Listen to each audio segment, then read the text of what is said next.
The morning sun hadn't even cleared the tree line when I heard the first crunch of gravel. It wasn't the rhythmic roll of a neighbor's sedan. It was the heavy, rhythmic vibration of a diesel engine idling with intent. I didn't rush. I didn't even stand up from my porch chair. I just took a slow, deliberate sip of black coffee and watched the dust settle. An orange tow truck sat at the edge of my driveway, its hydraulic lift hissing like a cornered snake. And behind it, emerging from a silver SUV like a general approaching a battlefield, was Karen. She wasn't alone. 2 other board members followed her, phones held high to record the justice about to be served. Karen herself carried a thick, leather-bound HOA binder tucked under her arm like a holy relic. She was already sweating, a bead glistening on her forehead as she marched toward my grandfather's old truck, the 1978 Chevy he'd left me, parked exactly where it had sat for 40 years. "You were warned," she screamed, her voice cracking the morning stillness. She didn't talk, she performed. She stood on my driveway, pointing a manicured finger at the truck. "Non-compliant vehicle, unapproved parking surface. You must comply with HOA rules." I didn't move. I leaned back, resting my boots on the porch railing. "Morning, Karen," I said, my voice barely above a conversational hum. "You're on my property, again." "This is community land under the jurisdiction of the association," she barked, waving her clipboard at the tow truck driver. "Hook it up, now." The driver looked at me, then at her. He was a local guy, caught between a paycheck and a man who looked like he knew exactly how to file a lawsuit. He shrugged, the heavy chains clanking against the pavement, a sound that usually signals the end of an argument. To Karen, it was the sound of victory. She looked at me with a smug, jagged smile, the kind of expression people wear when they think they've finally broken someone. "You're making a legal mistake worth 7 figures, I said quietly. She laughed, a sharp, ugly sound. "We have the bylaws. We have the authority. You're just a tenant of the community, and it's time you learned your place." What she didn't know was simple. I wasn't under her thumb. I never had been. And in my back pocket was the original deed and the county map proving it. I pulled out my phone and hit record. "Go ahead," I said, my voice steady and cold. "I want the jury to see the exact moment you decided to commit grand larceny. To understand how we got to a standoff on a Tuesday morning, you have to understand the land. This wasn't just a lot in a subdivision. This was 17 acres of cedar, oak, and memory. My grandfather carved these boundaries with sweat and stubborn hope long before these manicured streets were even a blueprint. I'd spent 12 years in uniform and another 6 in steel-toed boots on industrial job sites. I've seen real authority, the kind that comes from sacrifice and competence. People like Karen think barking orders replaces character. They think a printed newsletter gives them the right to tell a man how high his grass can grow. When I moved back after my grandfather passed, I didn't come for a hobby. I came for a promise. I remember him sharpening his axe by the barn, telling me, "Never bow to bullies, son. They only have the power you give them." He'd refused to join the HOA decades ago when the developers first started circling like vultures. He filed land patents, staked markers, and recorded mineral rights. He made sure our parcel was legally carved out of the surrounding development. I met Karen for the first time at a community meet and greet shortly after I arrived.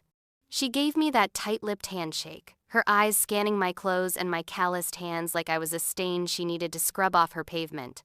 "Everyone here follows my rules," she had said, her smile not reaching her eyes.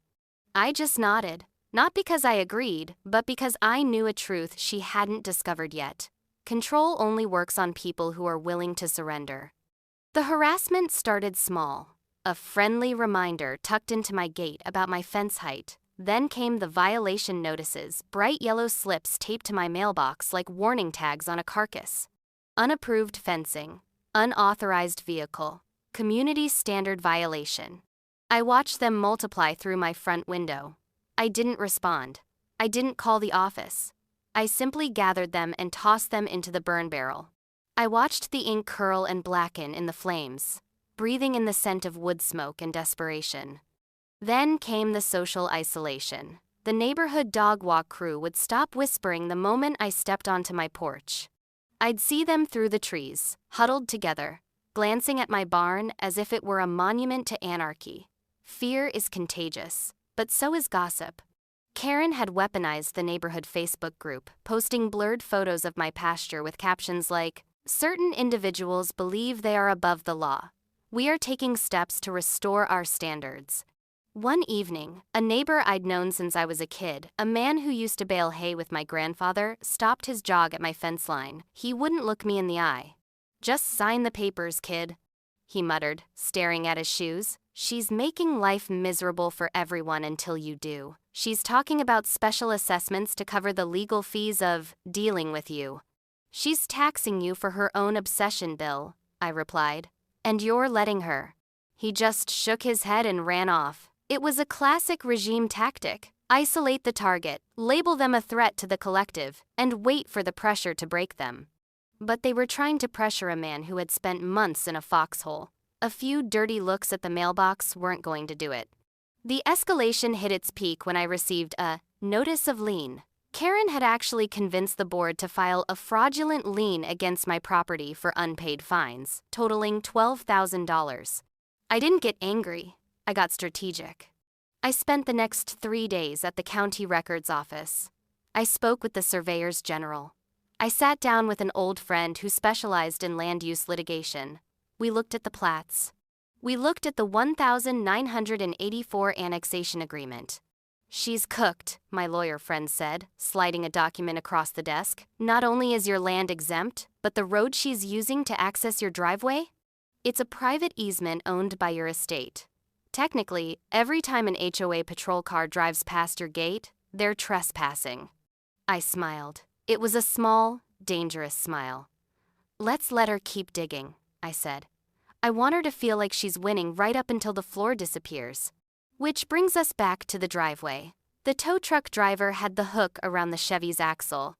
Karen was practically vibrating with self-righteous joy. "This is for the good of the community," she yelled, her voice echoing off my barn. "Record this. Make sure everyone sees what happens when you defy the association."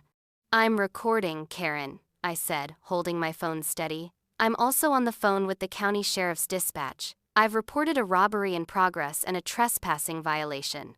"You can't call the police on the HOA," she screamed, her face turning a deep, mottled purple. "We are the governing body." "You're a private social club with a clipboard," I corrected. "And you're currently standing on a parcel that was never part of your jurisdiction. See that stone marker by the oak tree?